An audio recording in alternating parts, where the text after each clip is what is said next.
अस्सलाम वालेकुम दोस्तों, मैं हूं मोहम्मद जलाल और आप देख रहे हैं टेक्निकल एमजे टीवी।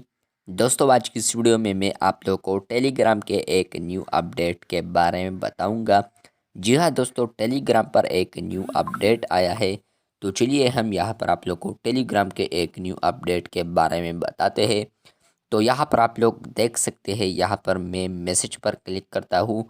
मैसेज पर क्लिक करने के बाद यहाँ पर आप लोग देख सकते हैं कि टेलीग्राम पर रिएक्शंस आ चुके हैं, यानी मैसेज रिएक्शंस आ चुके हैं। यहाँ पर आप लोग देख सकते हैं।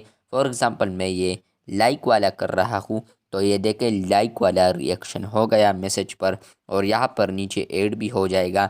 लेकिन अगर आप लोग दोबारा उस पर क्लिक करेंगे तो ये देखें यहाँ से आप लोग को रिमूव हो जाएगा। मैं क्लिक करता हूँ तो ये देखें रिमूव हो गया। लोग अब मैसेज पर रिएक्शन भी दे सकते हैं टेलीग्राम के ऊपर। फॉर एग्ज़ाम्पल मैं ये वाला करता हूँ तो ये देखें मैसेज रिएक्शन हो रहा है, बल्कि पूरा स्क्रीन को भी रिएक्ट किया है।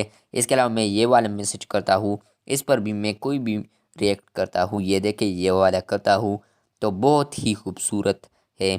तो उम्मीद करते हैं कि इस तरह जल्द व्हाट्सएप में भी आएंगे, क्योंकि व्हाट्सएप वालों ने भी कहा है कि हम भी इस पर अभी वर्क कर रहे हैं। तो ये देखें यहाँ पर ये आ चुका है गिफ्ट। तो ये 2022 का न्यू अपडेट है, या ये 2022 का न्यू तोहफ़ा है आप लोगों के लिए टेलीग्राम की तरफ से। अगर आप लोग को ये तोहफ़ा पसंद आया है तो इस वीडियो को लाइक कर दें। अगर आप लोग technical MJ TV YouTube channel पर न्यू आए हैं तो आप लोग technical MJ TV YouTube channel को सब्सक्राइब ज़रूर कर दें। मिलते हैं बहुत जल्द, तब तक के लिए अल्लाह हाफ़िज़।